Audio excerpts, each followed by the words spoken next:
Hey, what's up, guys? Good morning, good afternoon, good evening, wherever you are right now, guys. Hopefully, guys, you are in good health and keep safe as always.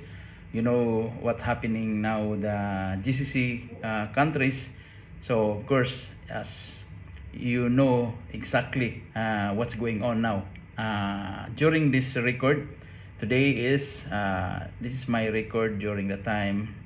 Maybe you can see this video in the next couple of weeks. Today is recorded by around 5:30 p.m. March 4. Okay? So anyway, I will share this to you guys. Our topic today, it's related CT-BT test. Okay? So in this stage, I will not give you complete details of testing for our CT and BT. So what is the CT? CT means, if you don't know, some of the listeners or watching this video that you don't know what is CT, that is a current transformer. So current transformer, and what is VT? So that's why if you see the electrical components, we have CT and VT. VT, that is voltage transformer. So that's what we call this potential. No? When I was starting engineering, this is what we call potential transformer. So we can call also VT, so voltage transformer. So what is the purpose of this two element of our component, that is CT, that is current transformer, and then voltage transformer? So what is the purpose of our electrical component? It's very important in our electrical component. Usually this CT, BT, we can see this in our switchgear.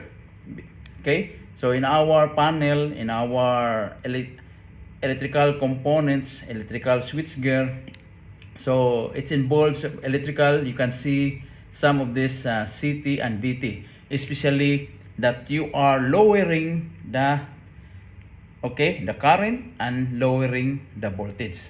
What is the applications, guys? The application of the CT is the current transformers to reduce, so to reduce the current. So for example, high current, from the high current reducing to the low current. So for example, I have 11 kV, and then going to my 6.6 kV, going to 415 volts. So the purpose of this, we are installing the CT and VT to reduce the current. Why? To use this in our protections, current, our metering. So that is our applications, guys. Metering, monitoring, protection relays, over voltage, under voltage, distance protections, etc. And this is why we are installing CT, VT in our electrical switchgear or electrical panel. So to reduce the voltage, to reduce the current. So the application is voltage measures for metering and monitoring. Input and protective relays, over voltage, under voltage.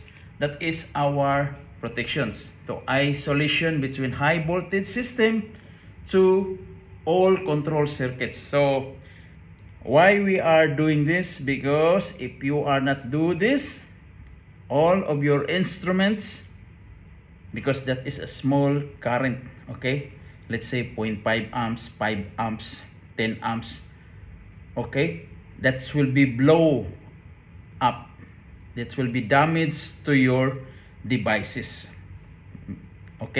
Protection relays.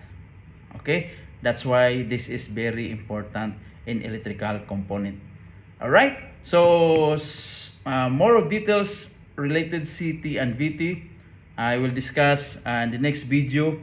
CT testing. What is the requirements of CT testing? This is very important if you are a commissioning, if you are electrical commissioning engineer, as you need to know this. And then Next, we are explaining to you about VT testing, like electrical commissioning. So this is the way how you understand the testings of CT and BT. All right, see you guys and enjoy and have a good day. Keep safe as always, and God bless all.